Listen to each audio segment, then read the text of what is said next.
Chapitre 70. Les francs-maçons. L'histoire de la civilisation de l'Atlantide est vraie. Après qu'un tremblement de terre ait déclenché le mouvement à grande échelle d'une plaque tectonique, la ville de l'Atlantide et tout le continent de Lémurie ont été détruits.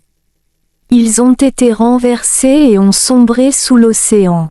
Ce phénomène de submersion du continent était, en effet, un plan que nous, les 8 êtres hautement évolués, avions prévu de faire se produire. Plus tard, cela est devenu la légende des 8 dieux dans les cultures orientales.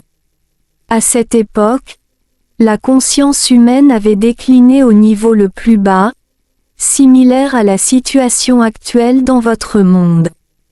Ainsi, les 8 êtres hautement évolués ont décidé de profiter de l'état affaibli de la croûte terrestre et ont utilisé une méthode technique pour accélérer l'effondrement de certaines zones et l'élévation d'autres, expliqua Roushorn. Le résultat fut satisfaisant pour nous.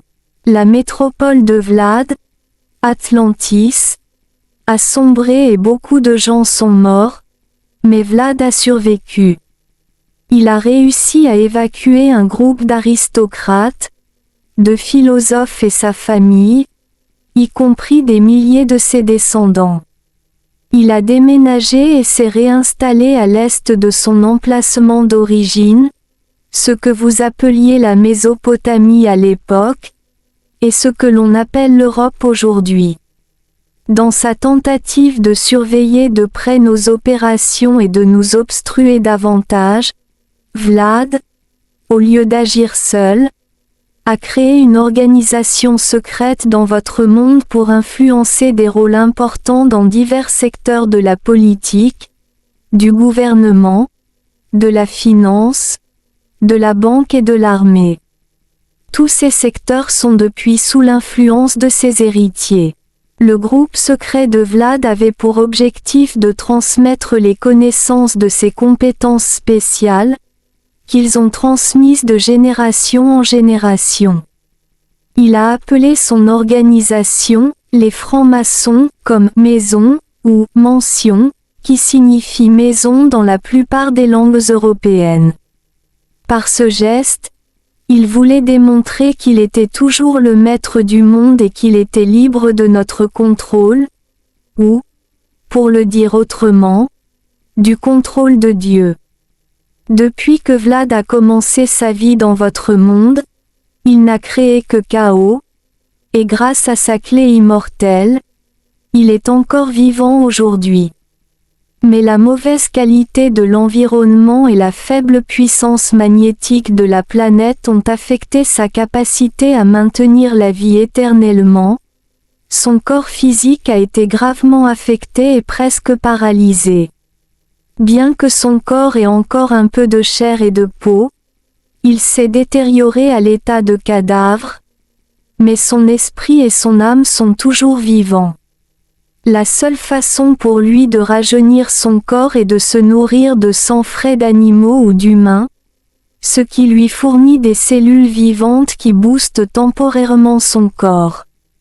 Par conséquent, il a ordonné à ses serviteurs de capturer un grand nombre d'animaux et d'humains, en particulier des enfants, et de les emprisonner pour être utilisés comme sa réserve de sang frais chaque jour.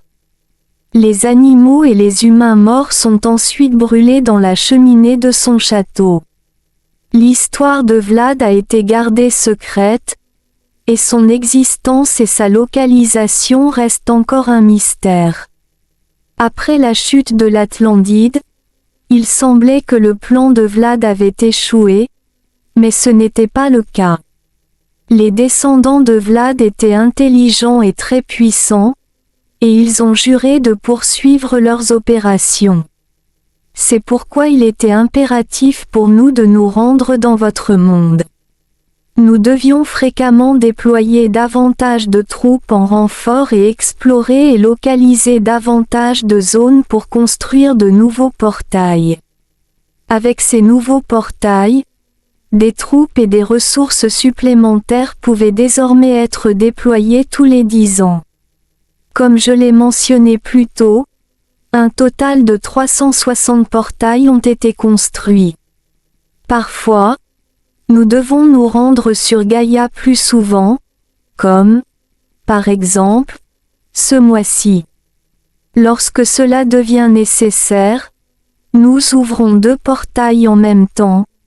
Le portail numéro 4, le portail par lequel vous êtes entré ici il y a 5 jours, et le portail numéro 16, qui s'ouvrira demain peu avant midi, expliqua Roughthorn. Pourquoi les ouvrez-vous l'un après l'autre si un calcul approprié a été fait auparavant? Demandai-je.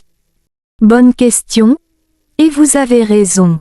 Théoriquement, il devrait être ouvert selon les calculs, mais récemment, il y avait un besoin plus urgent.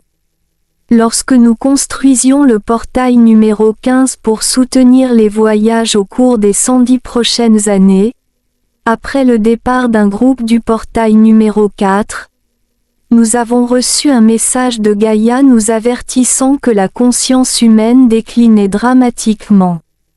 Les gens se détestaient tellement que cela menaçait de provoquer une nouvelle grande guerre, sans aucun doute alimentée par les descendants de Vlad. Le besoin de renfort pour maintenir la rotation de la planète Gaïa était plus urgent que jamais. Nous avons donc décidé de construire un portail supplémentaire immédiatement en 6 jours. Nous avons rassemblé une équipe pour construire une pyramide comme requis. Cette pyramide n'était pas très grande, donc le portail numéro 16 a été achevé avant le numéro 15, et pouvait déjà être utilisé 6 jours après le dernier lancement depuis le portail numéro 4.